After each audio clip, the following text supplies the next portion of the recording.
Hello everyone, welcome back to the channel. So look, I know what you're thinking. Dude, the Maura Murray case? Again? I've seen like 50 videos on this. And yeah, fair, I get it. This case has been covered to death. Documentaries, podcasts, Reddit threads that go on forever.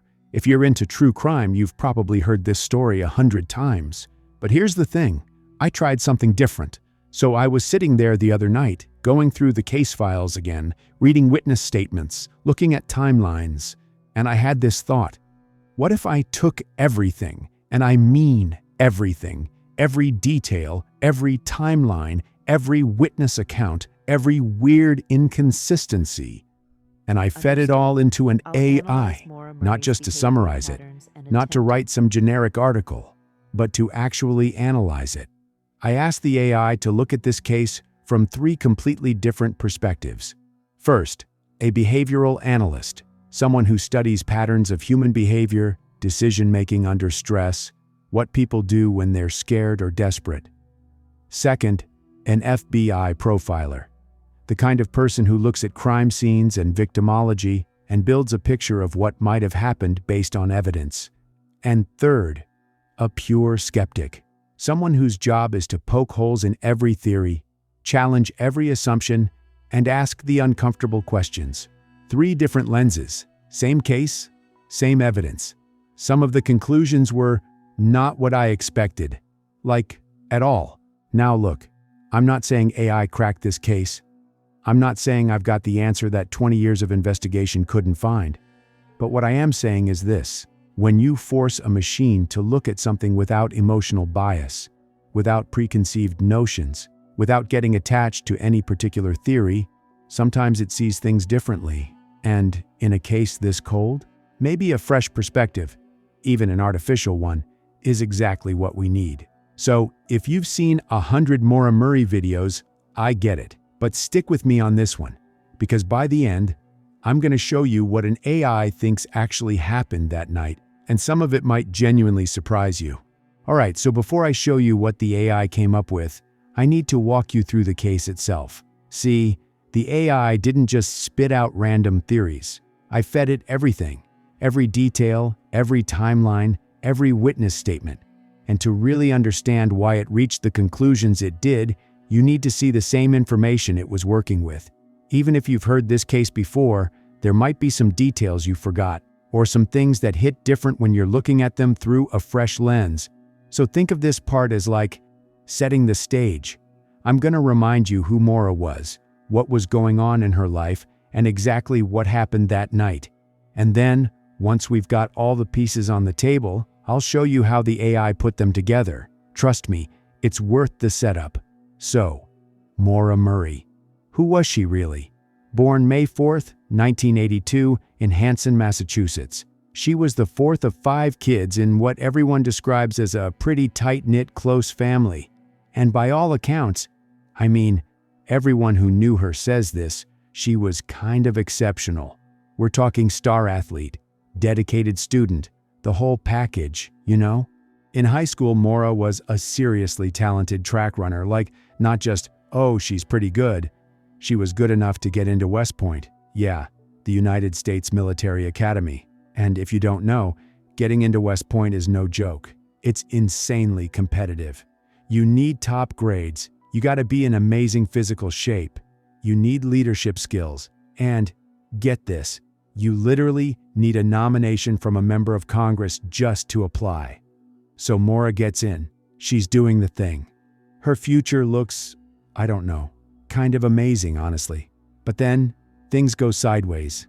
During her sophomore year at West Point, she got caught using a stolen credit card to order food.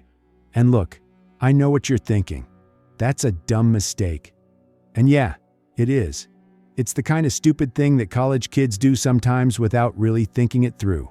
But here's the thing about West Point. They have this honor code, and they do not mess around with it, like, at all. So instead of facing a formal dismissal, Maura was basically allowed to resign. Which, you know, still sucks, but it's better than having a dishonorable discharge on your record forever. So after that whole situation, she transfers to UMass Amherst. She's studying nursing now. It seems like she's getting her life back together. Her grades are good. She's running track again. She's got this boyfriend named Bill Rausch who's still at West Point. Things are looking up, or at least that's what it looked like from the outside. But, and there's always a but in these cases, right? Something was going on beneath the surface. Because in the weeks and days leading up to her disappearance, Maura started acting weird. Like, really weird. And I think understanding her state of mind during this time might be the whole key to figuring out what actually happened. Okay, so let me break down the timeline here because this is where it gets really interesting. Saturday, February 7th, 2 days before she vanishes. Maura's working her shift as a security guard at one of the campus dorms. Pretty normal night, right? Then, around midnight, she gets a phone call. It's from her sister, Kathleen. Now, we know who called. That part's in the phone records. But here's the thing. What exactly was said in that conversation? That's where it gets murky. Some reports say Kathleen was going through a rough time, struggling with alcohol, possibly having a relapse, and she called Maura in distress. That could explain what happened next. Because whatever was said in that phone call, it completely wrecked her. Like, her supervisor found her basically catatonic, just sitting there, staring at the wall, totally unresponsive, not crying, not talking, just gone, checked out. Eventually, she kind of snapped out of it and went back to her dorm. But here's what bothers me. Was it really just about Kathleen's struggles, or was there something else discussed? Something about her relationship with Bill Rausch? Something about her own situation? We don't have a transcript. We don't know exactly what words were exchanged. All we know is, before that call, Maura was functioning normally. After that call, she was staring at a wall like she'd seen a ghost. Anyway, next day, Sunday, February 8th, Maura's dad Fred drives up to visit her. They hang out, spend the day together. Pretty normal father-daughter stuff. Fred lets her borrow his brand new Toyota Corolla to run some errands. That night, she crashes it, hits a guardrail, does some damage to the car. It's a single-car accident. She's not hurt or anything. Fred's obviously not thrilled about it. I mean, it's his new car, but it's not like a massive deal. But here's where I need you to pay attention, because Monday, February 9th, is when everything goes completely off the rails. That morning, Maura gets on MapQuest. Remember MapQuest? God, I'm old. And she searches for directions to Burlington, Vermont and the Berkshires area in Massachusetts. She's also looking up like vacation rentals and cabins in those areas. Then, and this is huge, she emails her professors and her boss saying there's been a death in the family and she needs to take a week off. That was a lie. There was no death in the family. Nobody died. She just made it up. Why? Why would she do that? What was she planning? So after sending those emails, she goes to an ATM and pulls out $280.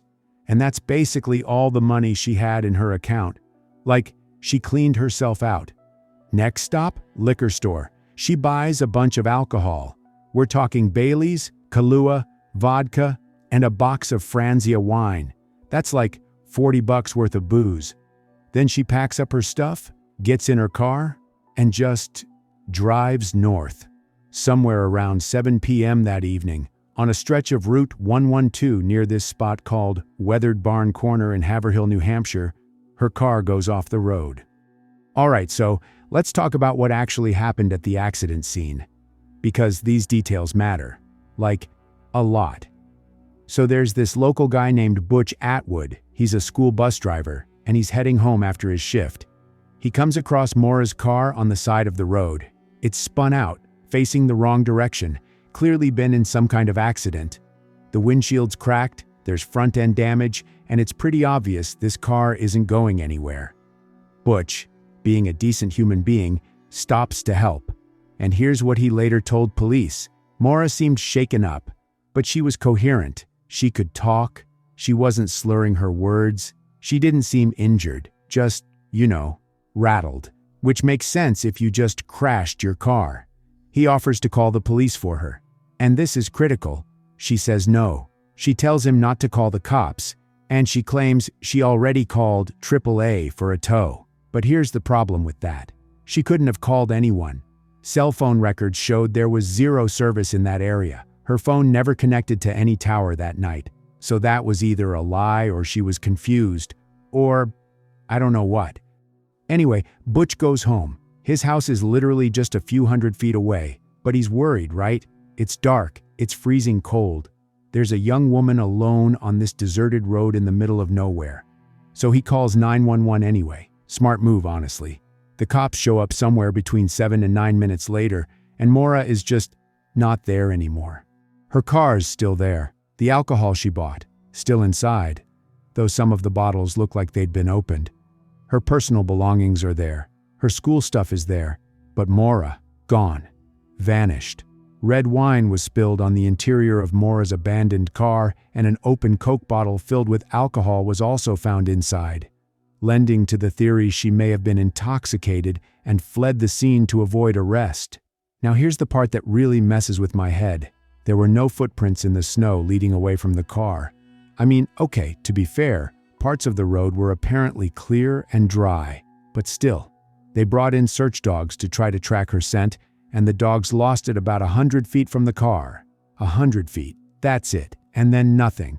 It's like she just evaporated into thin air on a freezing cold night in rural New Hampshire. I don't know about you, but that gives me chills just thinking about it. So, let's talk about the investigation, because honestly, this is where I start getting frustrated. When the cops first showed up and found the car abandoned, they basically treated it like a drunk driving situation. Which, okay, I get it. On the surface, that makes sense. Young woman crashes her car, there's alcohol in the vehicle, she runs off to avoid getting a DUI. That happens, right? But here's my problem with that. Even if that was the initial assumption, shouldn't they have done more? Shouldn't someone have thought, hey, it's freezing outside, maybe we should look for this girl before she dies of hypothermia? I don't want to armchair quarterback too hard here, but a lot of people have criticized the initial police response. And I think some of that criticism is fair.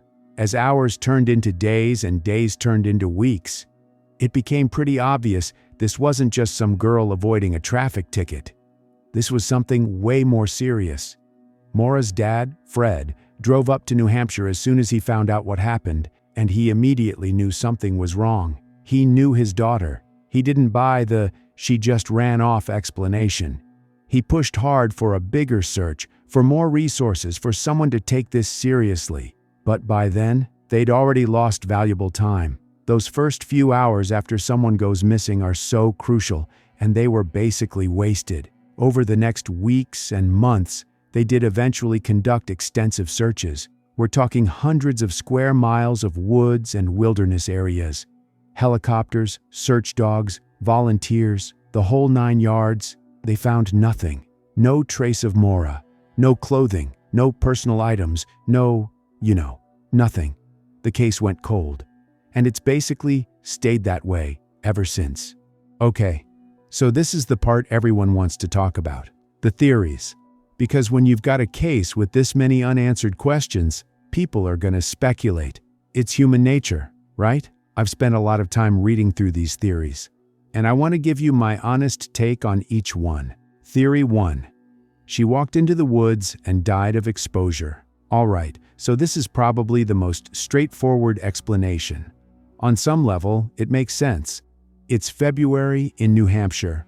We're talking temperatures well below freezing.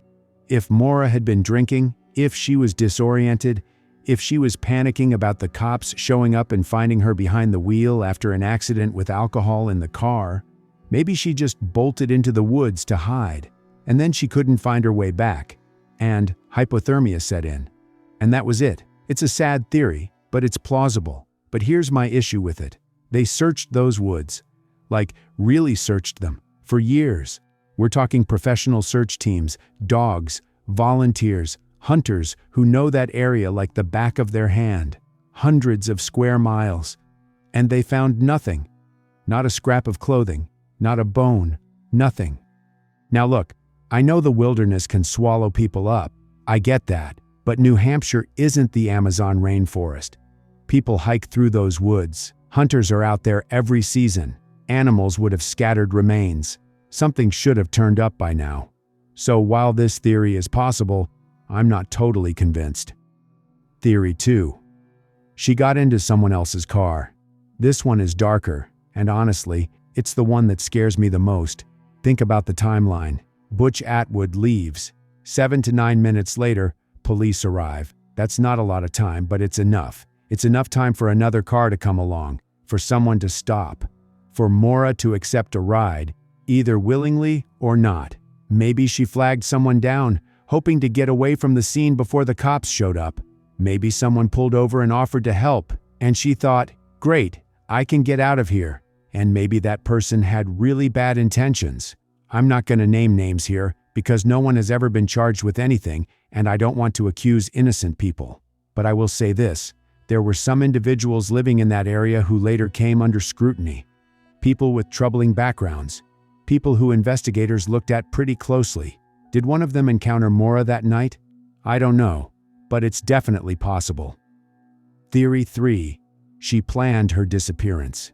Okay, so this is a theory that Maura's family has always rejected, and I totally understand why.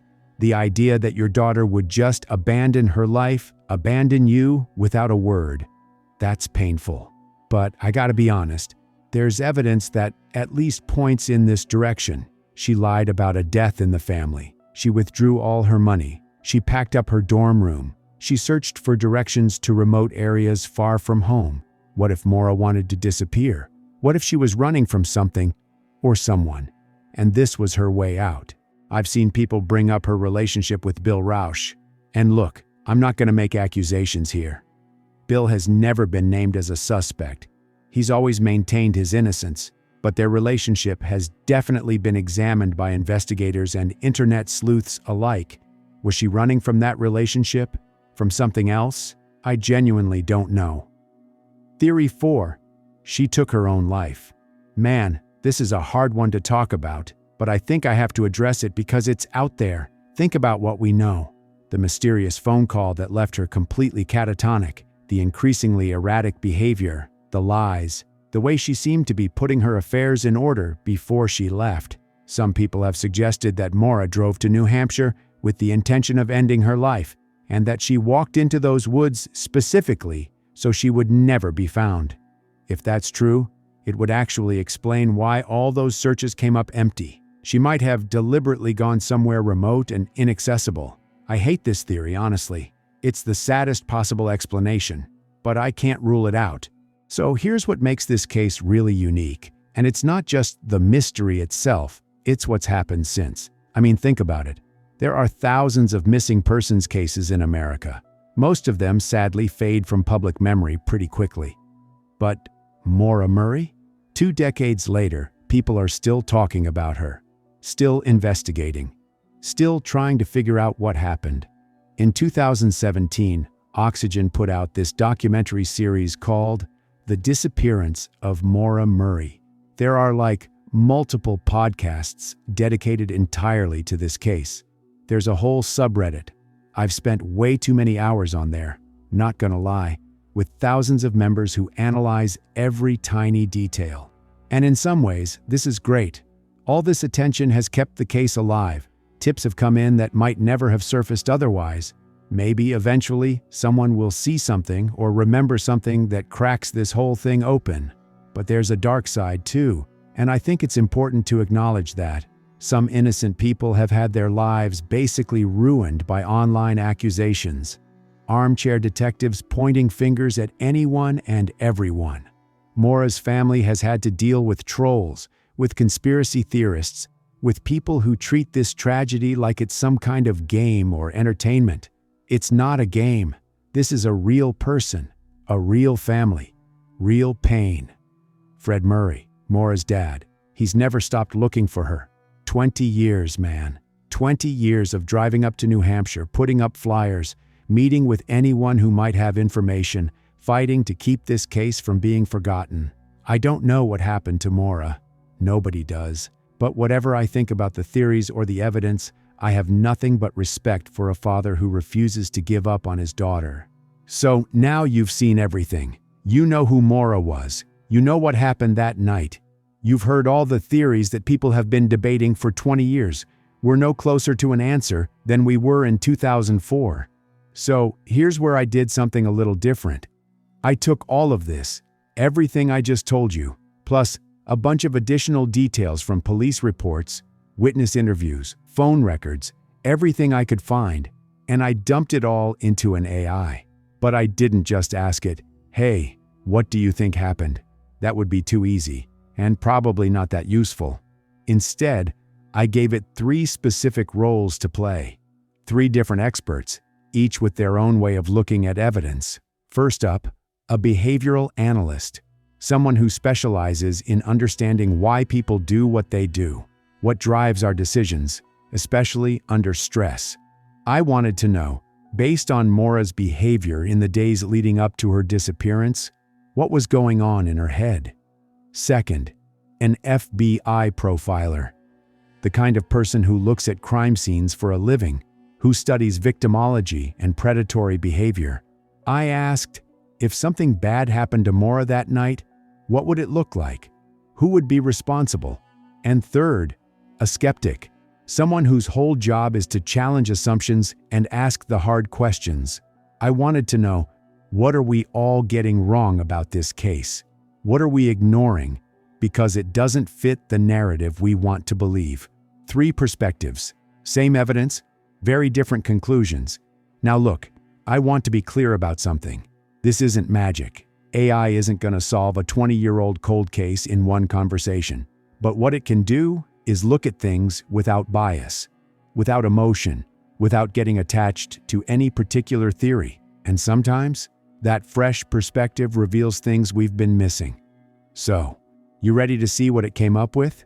Let's start with the behavioral analyst. Okay, so I want you to analyze the Maura Murray case from the perspective of a behavioral analyst. Focus on her actions, her decisions, her patterns of behavior in the days and hours leading up to her disappearance. What do her choices tell us about her state of mind? Understood. I'll analyze Maura Murray's behavioral patterns and attempt to construct a psychological profile based on her documented actions. Let me begin with what I consider the most significant behavioral cluster, the 48 hours before her disappearance. On February 7th, Maura received a phone call during her work shift that rendered her essentially non-functional. Her supervisor described her as catatonic, unresponsive, staring at the wall, unable to communicate. This is not a normal stress response. This level of psychological shutdown typically indicates one of several things: the receipt of traumatic news, a severe threat, or the triggering of a pre-existing trauma response. Phone records indicate the call came from her sister Kathleen. According to later accounts, Kathleen had relapsed into alcohol abuse and called Maura in distress. If accurate, this is significant. Maura had a documented pattern of taking on emotional responsibility for others. She was described as the fixer in her family. Receiving this call may have activated an overwhelming sense of helplessness, the feeling that despite her best efforts, she couldn't save everyone. The planning phase. Now here's where her behavior becomes analytically interesting. The next day, despite this severe emotional episode, Maura engaged in highly organized sequential planning. She searched for directions to specific locations. She researched accommodations. She composed emails to professors and employers providing a false explanation. She withdrew cash. She purchased alcohol. She packed her vehicle. This is not impulsive behavior. This is methodical, calculated. Someone in acute crisis typically cannot execute this level of planning. This suggests that whatever Maura intended to do, she had been considering it for some time. The phone call may have been a catalyst, but not the origin. The deception pattern. Maura lied to her professors about a death in the family. This is a significant choice. She didn't claim illness. She didn't say she needed personal time. She fabricated a death.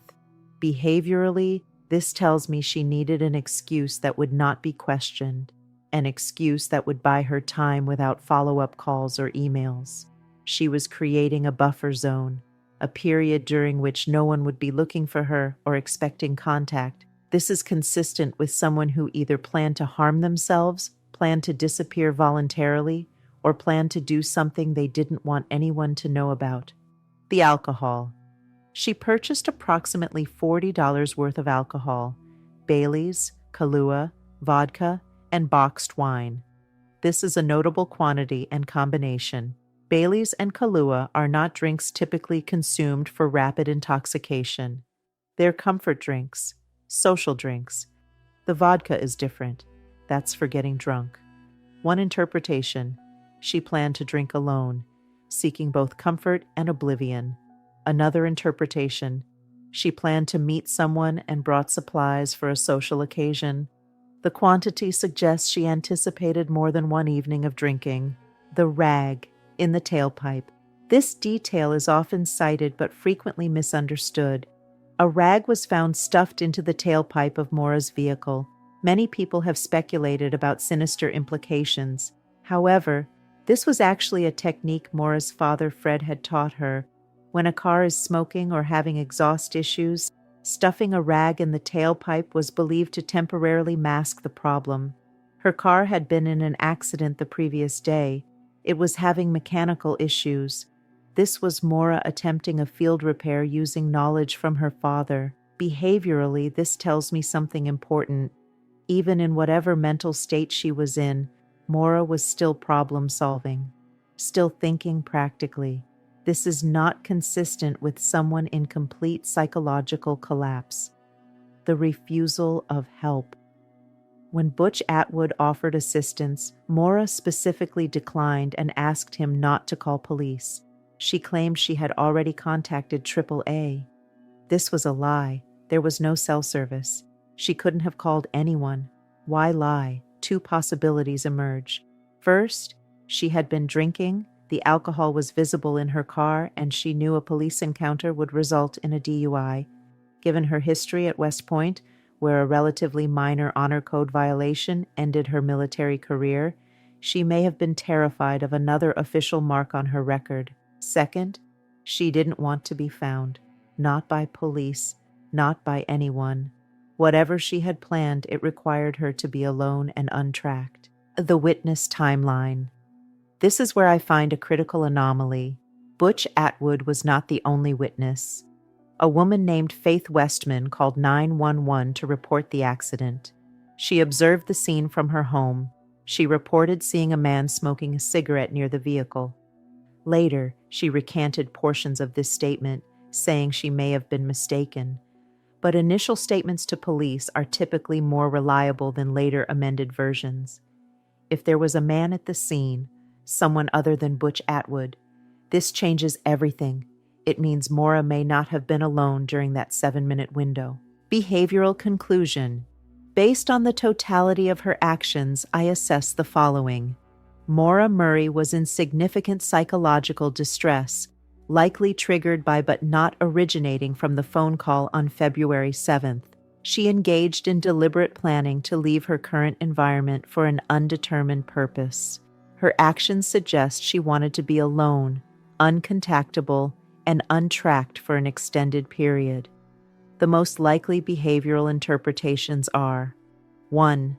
She planned a period of voluntary isolation, an escape from mounting pressures, and something went wrong after the accident. Her plan was disrupted, and she made a fatal decision in the moment. 2.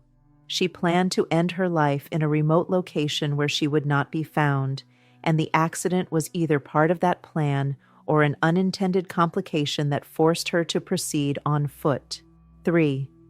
She planned to meet someone at her destination, someone she didn't want others to know about, and either that meeting occurred despite the accident or she encountered someone else entirely. The behavioral evidence does not clearly support abduction by a stranger.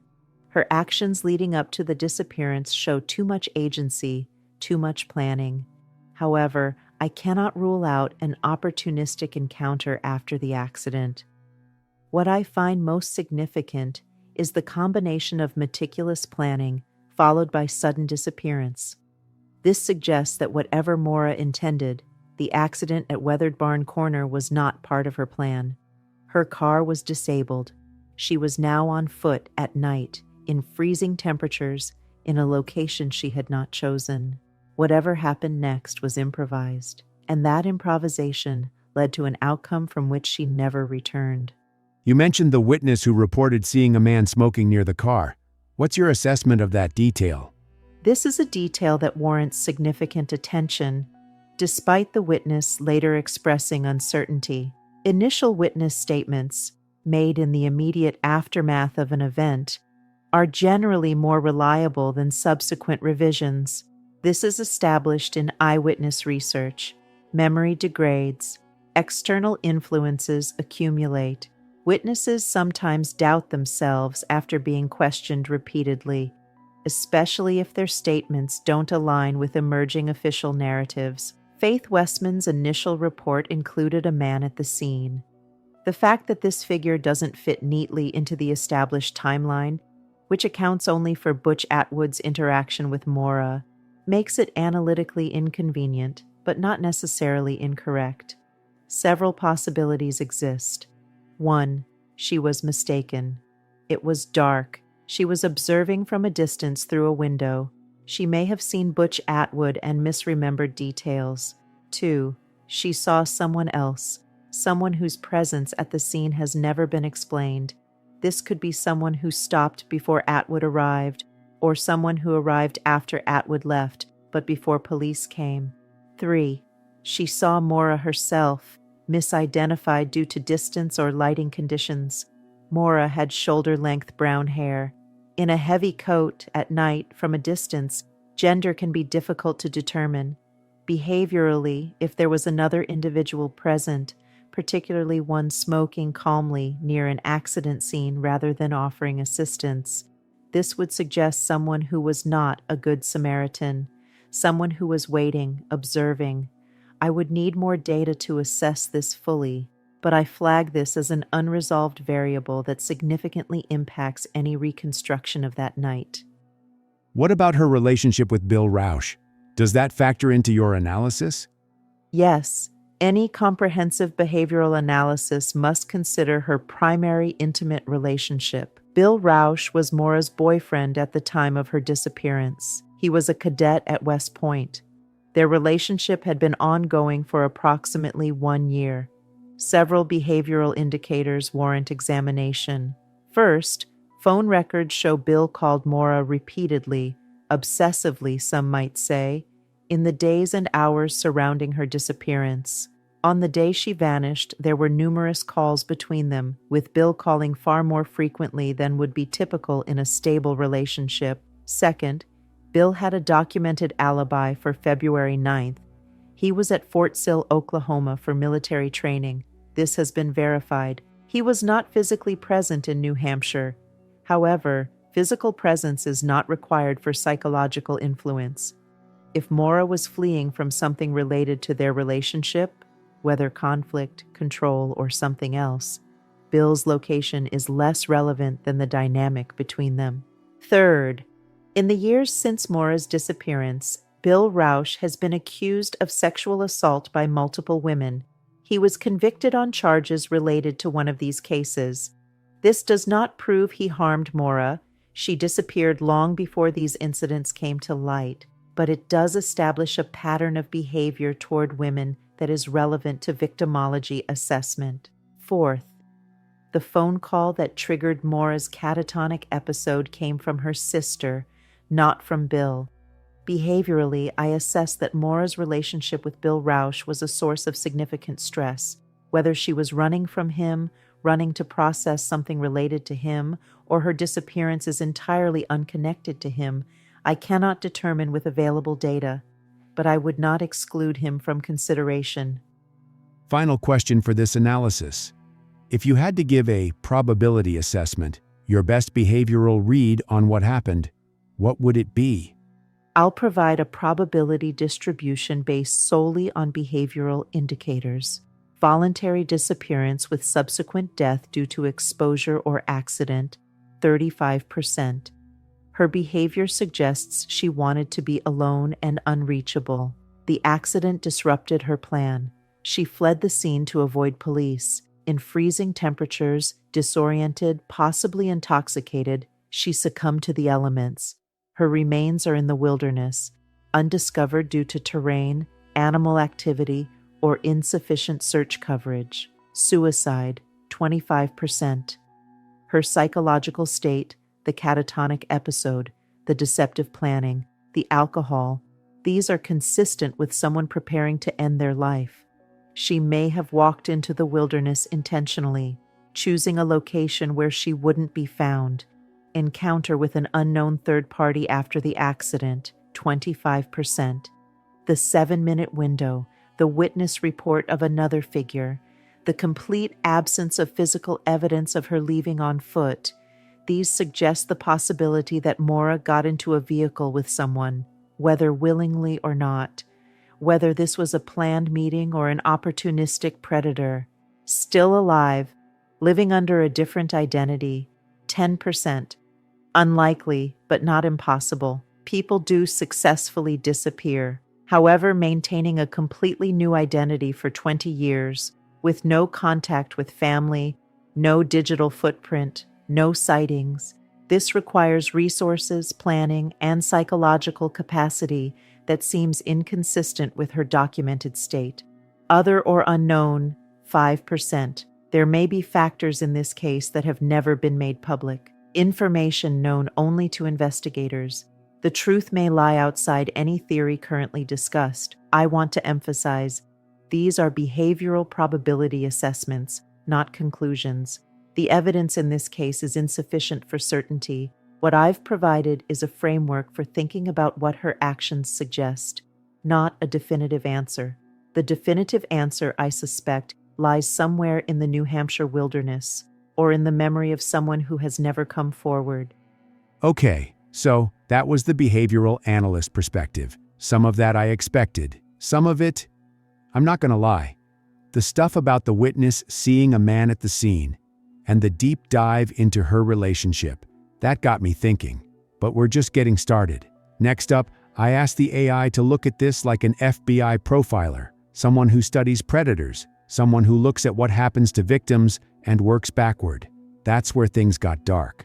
Okay, now I want you to approach this case like an FBI profiler.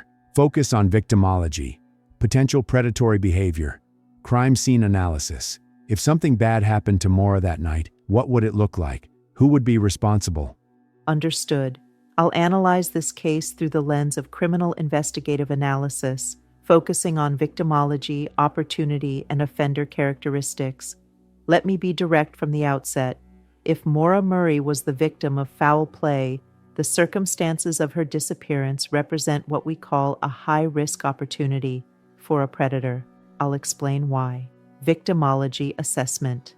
First, let's establish who Maura was from a victimology standpoint.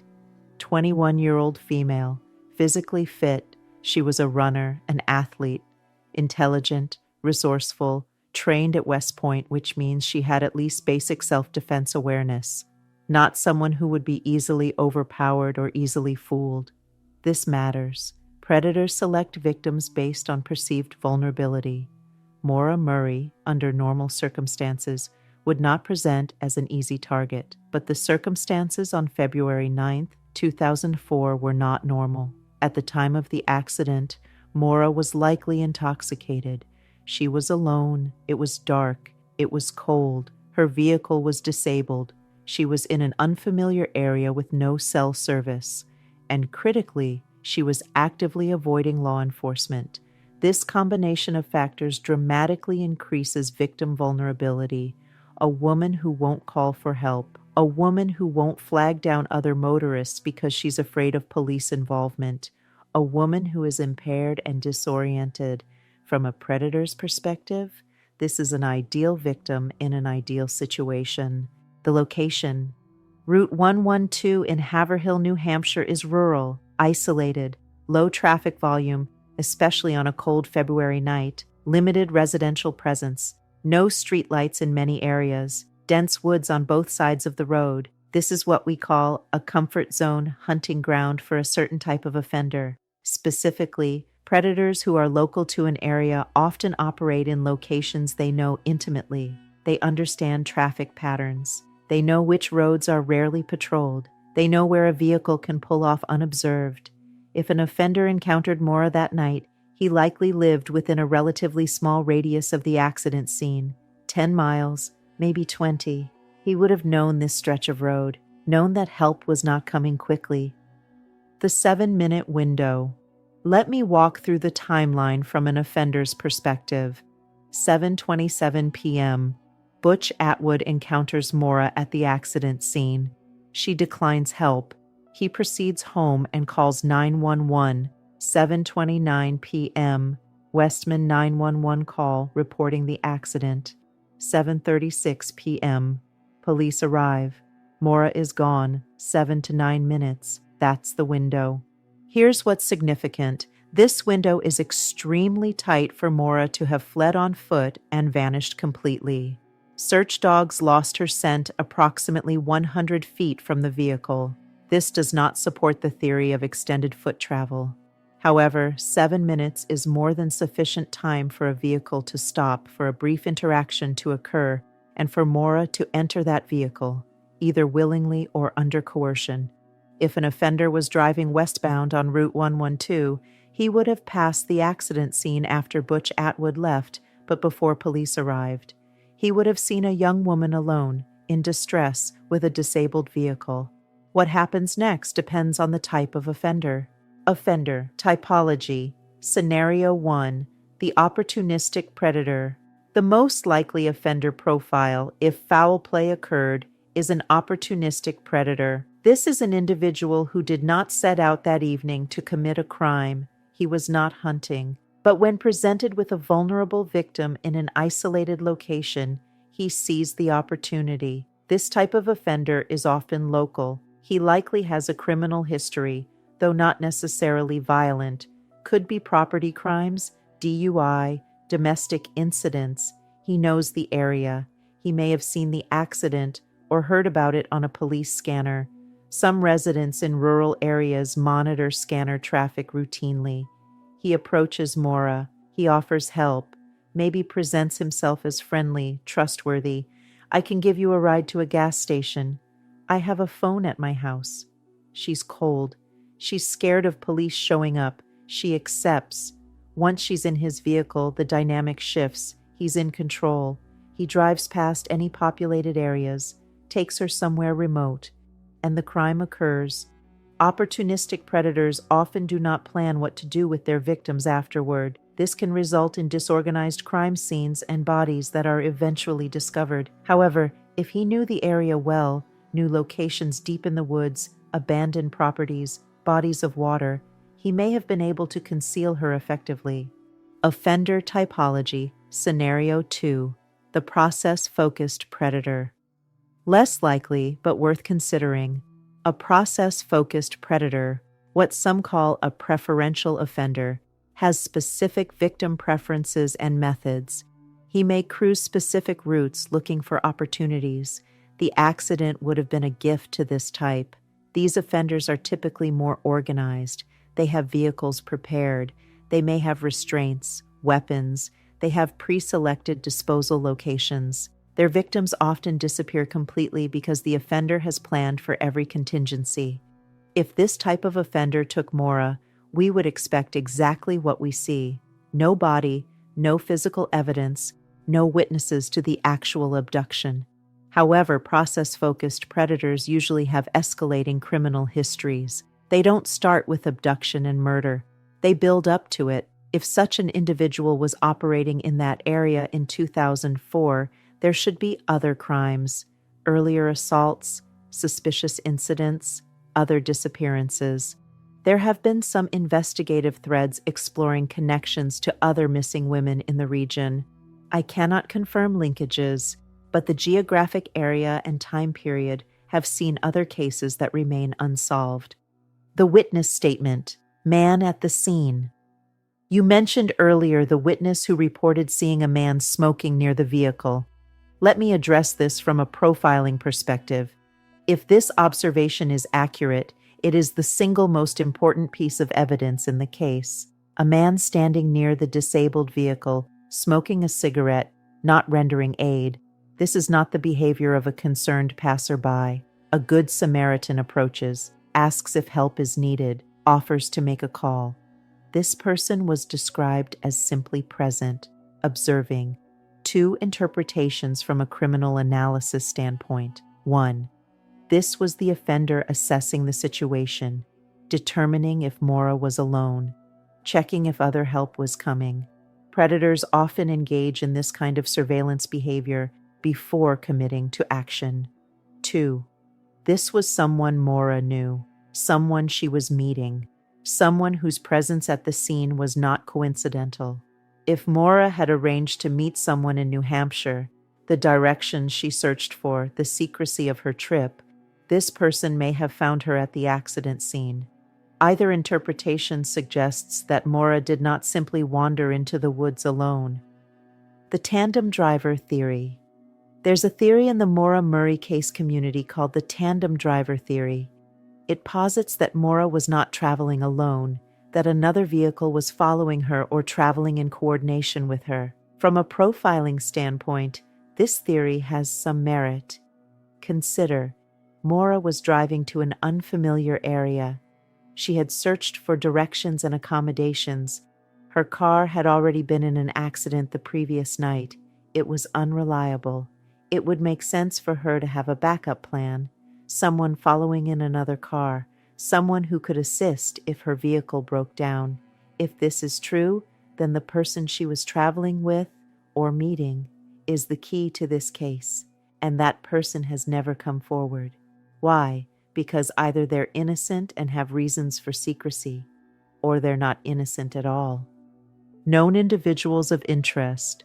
I won't name specific individuals, but I'll describe what a profiler would look for in persons of interest. First, anyone local to the area with a history of violence against women, domestic abuse, sexual assault, stalking. These behaviors don't emerge from nowhere. If someone harmed Maura, there are likely prior incidents. Second, anyone who had access to the area that night and whose alibi is incomplete or contradicted. The 7-minute window is small. The pool of people who could have encountered her is limited. Third, anyone who showed unusual interest in the case after the fact. Some offenders insert themselves into investigations. They volunteer for searches. They contact family members. They monitor media coverage obsessively. This behavior, called injecting, is a known indicator. Several individuals in the Maura Murray case have displayed behaviors that warrant scrutiny. Some have been investigated. None have been charged. This does not mean they're innocent. It means the evidence is insufficient for prosecution.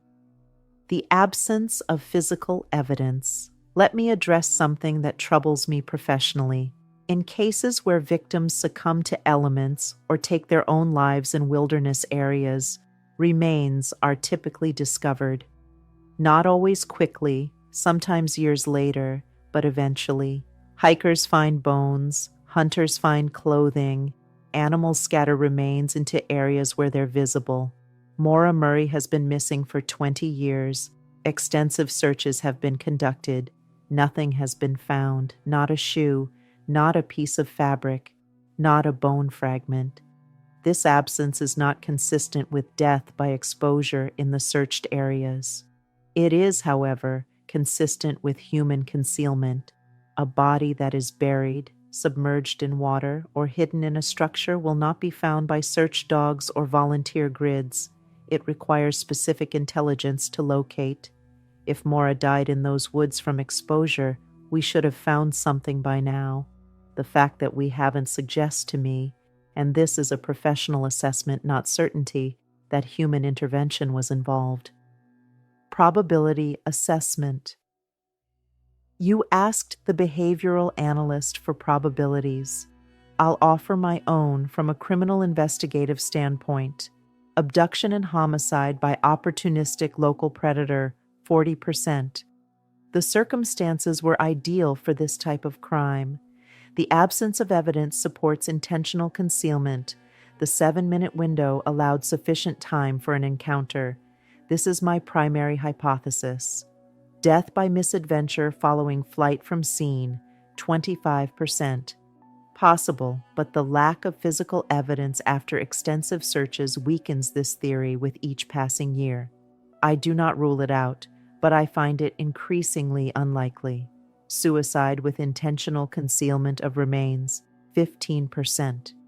If Maura intended to take her life and deliberately chose a location where she would not be found, a body of water, a deep ravine, an abandoned structure, this could explain the absence of evidence. However, the behavioral indicators for premeditated suicide are mixed. Involvement of known individual, someone in her life, 15%. The tandem driver theory, the secret trip, the possibility that she was meeting someone. If someone she knew was involved, either through direct violence or through failing to report what they witnessed, this would explain both her disappearance and the 20-year silence. Stranger abduction by process-focused predator, 5%.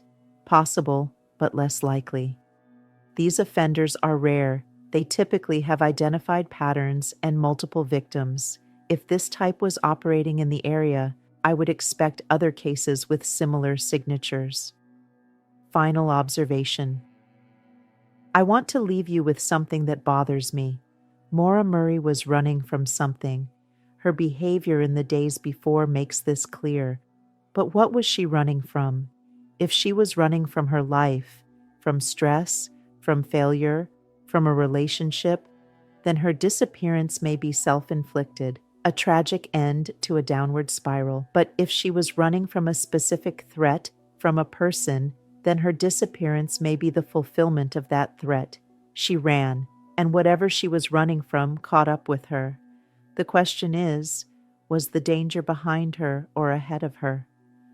I don't know, but someone does. Someone knows what happened on that road 20 years ago.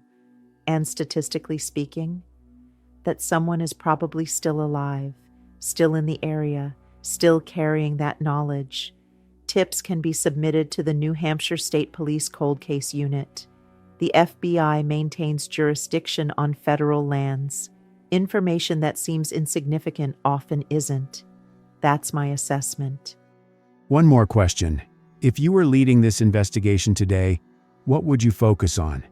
3 priorities. First, the witness statement about the man at the scene. I would re-interview Faith Westman with modern cognitive interview techniques. I would have her work with a forensic sketch artist if she's willing. I would determine definitively whether there was a third party present. Second, the known individuals of interest who live within a 20-mile radius. I would conduct thorough background investigations.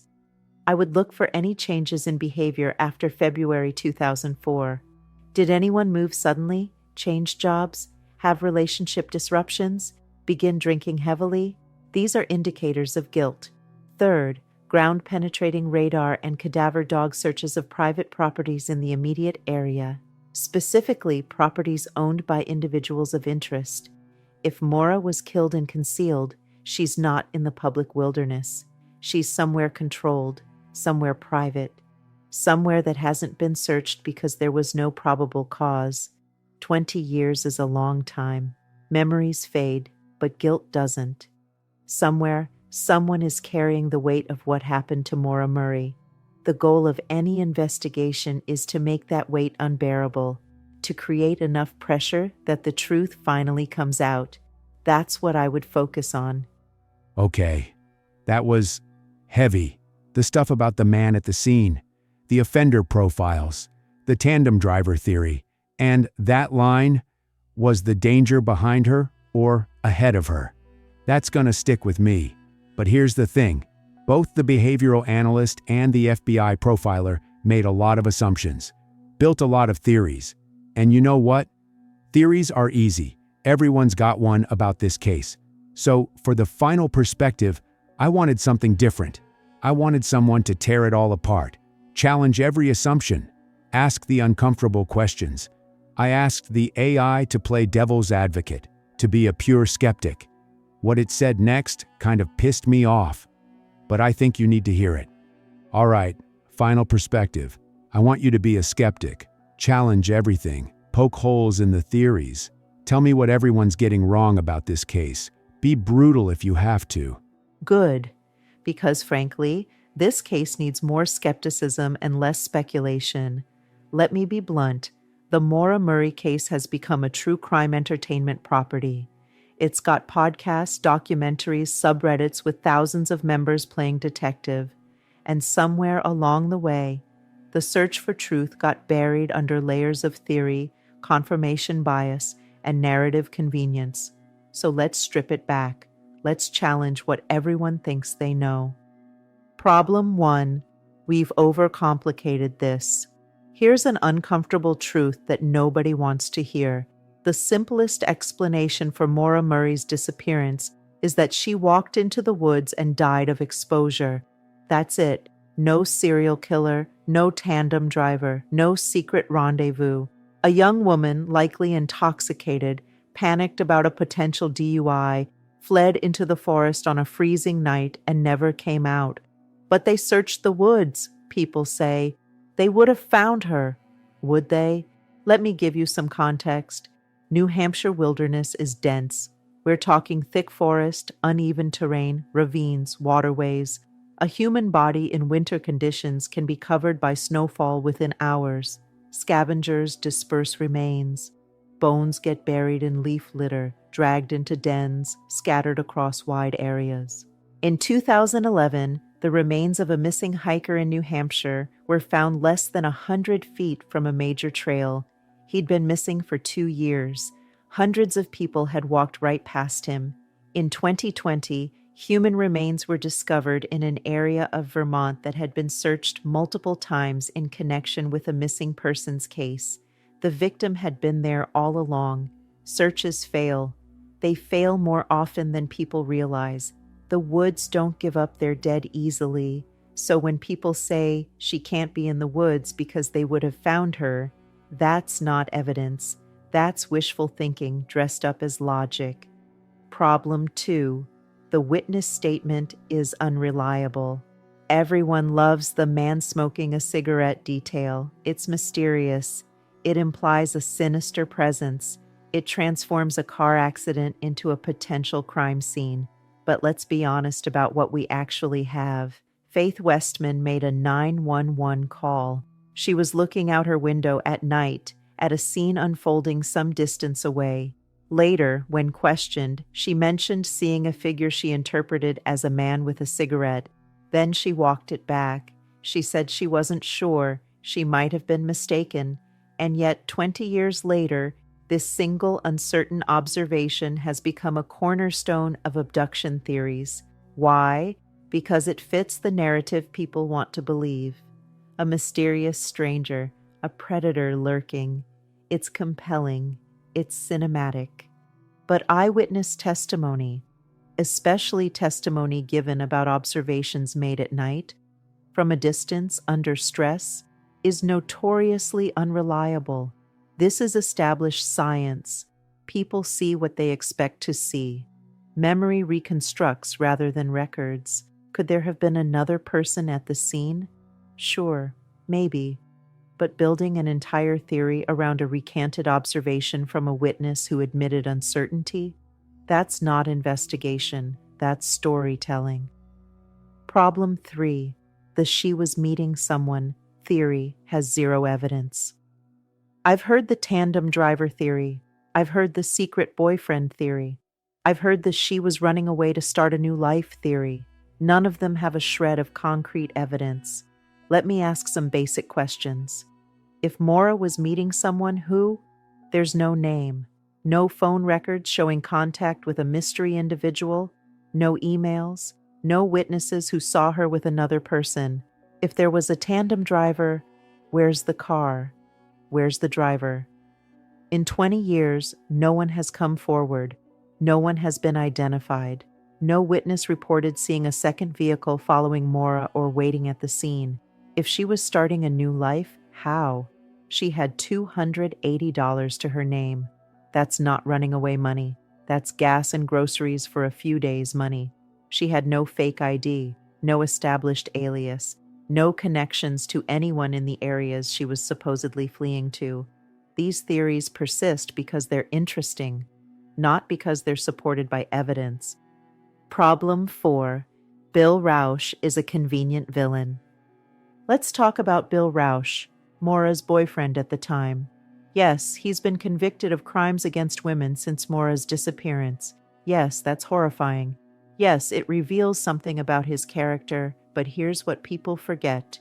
Bill Rausch has an airtight alibi for February 9th, 2004. He was at Fort Sill, Oklahoma. This has been verified. He was physically incapable of being in New Hampshire when Maura disappeared. But he could have hired someone, people say. He could have been psychologically controlling her from a distance. Okay, show me the evidence. Show me a money trail. Show me a single witness. Show me anything other than speculation fueled by the fact that he turned out to be a bad guy. This is what's called outcome bias. We know now that Bill Rausch is capable of terrible things, so we retrofit that knowledge onto 2004, assuming he must have been involved somehow. But that's not how evidence works. That's not how logic works. Being a bad person doesn't make you guilty of every bad thing that happened near you. It makes you a bad person. That's it. Could he have been involved? I can't prove a negative. But there's no evidence that he was. And in any serious investigation, no evidence should mean something. Problem 5. The locals did it. Theory is lazy. Every time a young woman disappears in a rural area, the internet decides it must be some local creep, and investigators often get flooded with tips about the weird guy down the road or the neighbor who always seemed off. In the Maura Murray case, several locals have been accused, mostly online, without formal charges. Their names get dragged through forums. Their lives get disrupted. Amateur sleuths stake out their properties. And none of it has led anywhere, because suspicion isn't evidence. Yes, there were people with criminal histories in the area. Guess what? There are people with criminal histories in every area. Living near a crime scene while having a record doesn't make you guilty. The locals did it theory persists because it's satisfying. There's a villain. There's a cover-up.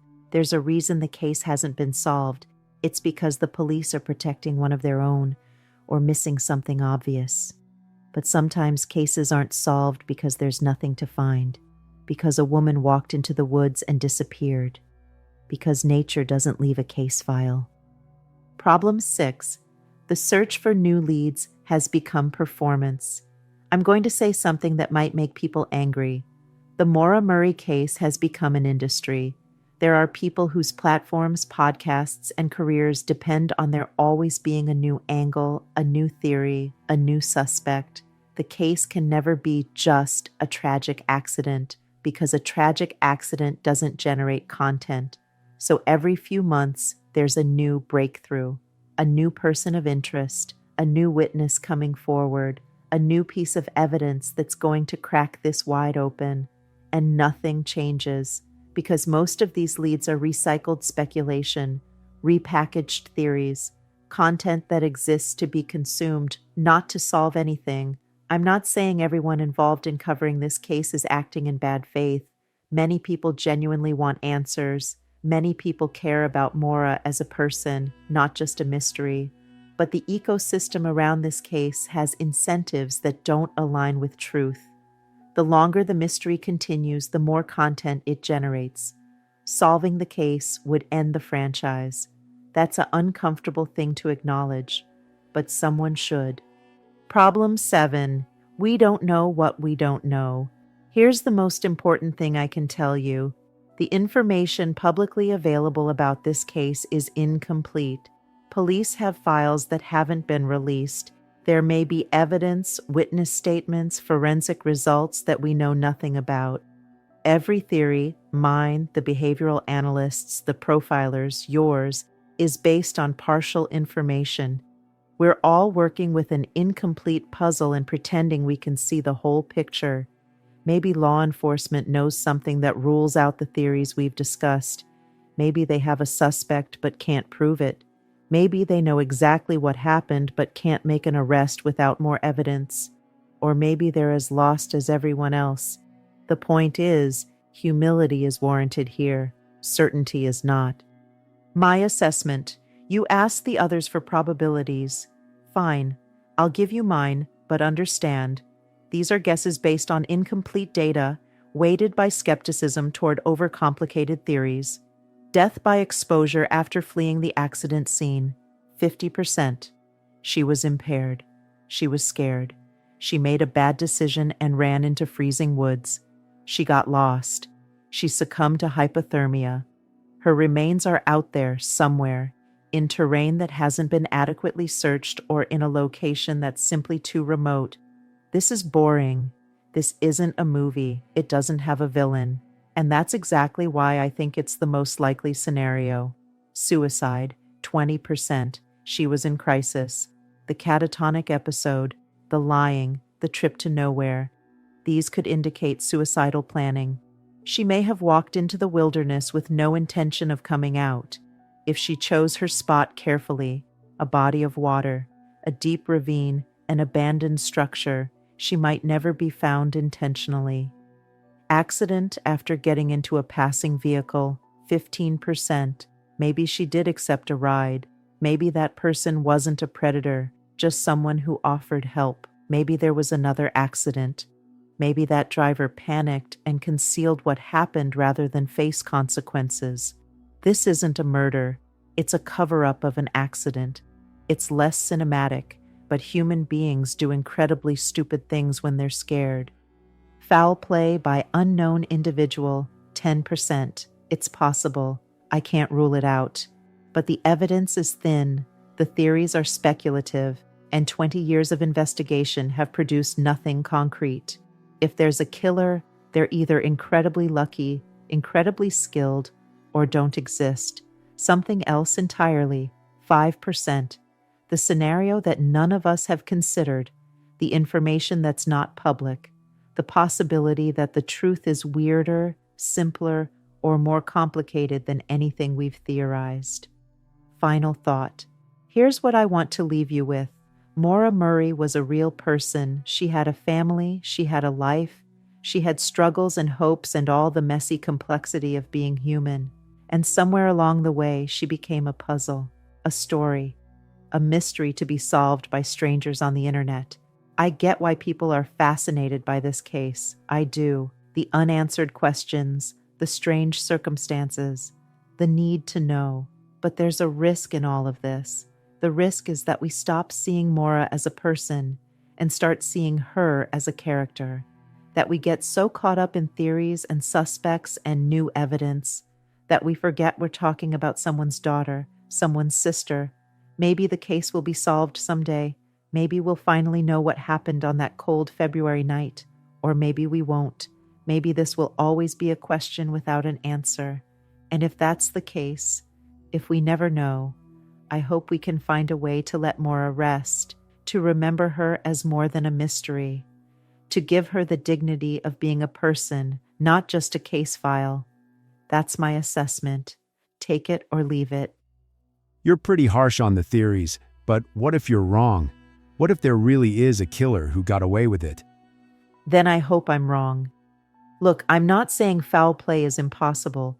I'm saying the evidence doesn't strongly support it, and we should be honest about that. If there's a killer out there, I want them caught. Absolutely. If someone hurt Maura Murray, they deserve to face justice. But wanting something to be true doesn't make it true, and investigating a case based on what feels right rather than what the evidence shows leads to wrongful accusations, destroyed lives, and, ultimately, unsolved cases.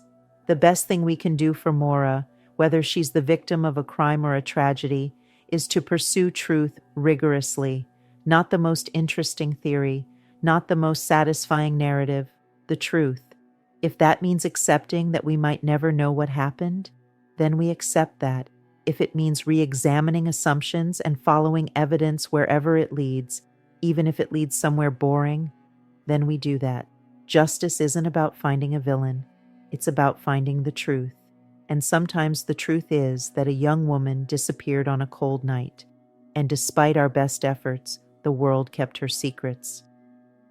Yeah, that one stung a little. Because here's the thing, the skeptic isn't wrong. Not entirely. We don't know. We've been theorizing about this case for 20 years, and we're no closer to an answer. And maybe the skeptic is right. Maybe Maura just walked into those woods and never came out. Maybe there's no killer, no conspiracy, no tandem driver, just a tragedy. But I keep coming back to that 7-minute window, to the witness who saw someone else at the scene, to the fact that they've searched those woods for 2 decades and found absolutely nothing. That doesn't feel like someone who just wandered off and died. That feels like someone who was taken, or someone who didn't want to be found. I don't know which one, but here's what I do know. 3 AI perspectives, 3 completely different conclusions. The behavioral analyst said she was running from something, and the accident disrupted her plan. The FBI profiler said the circumstances were perfect for a predator, and someone in that area knows what happened. The skeptic said, "We've overcomplicated a simple tragedy. They can't all be right. Maybe none of them are." But somewhere in those 3 perspectives, in the overlap, in the contradictions, in the questions they raised, I think there's something close to the truth. What do you think? Let me know in the comments. And if you're still watching, I got one more thing to say. But here's what I want to leave you with. Beyond all the theories and the Reddit posts and the true crime fascination, there's a real human being at the center of this story. Maura Murray was someone's daughter, someone's sister, a young woman who was just starting her life. Wherever she is, whatever happened, she deserves to be remembered as a person, not just a mystery, not just content for true crime channels, a person. And look, before I wrap this up, there's something important I want to mention. Maura's family, the people who knew her best, who've lived with this nightmare for 20 years, they don't buy the wandered into the woods theory. Not for a second. Her sister Julie has been vocal about this. She believes Maura was the victim of a crime. When the people closest to someone are that certain, it's worth paying attention to. Julie actually has her own podcast where she digs into the case. She shares details about the investigation that you won't find anywhere else. Stuff that didn't make it into the documentaries. Inside information from the family's perspective. If you want to go deeper on this case, and I mean really deep, I'll drop a link to Julie's podcast in the description below. She's been fighting for answers longer than any of us have been theorizing. Whatever happened to Maura that night, her family deserves the truth. And maybe, just maybe, one of you watching this has a piece of that truth. All right, everyone, that's gonna wrap it up for today. Until next time, stay safe out there and never stop asking questions. Peace.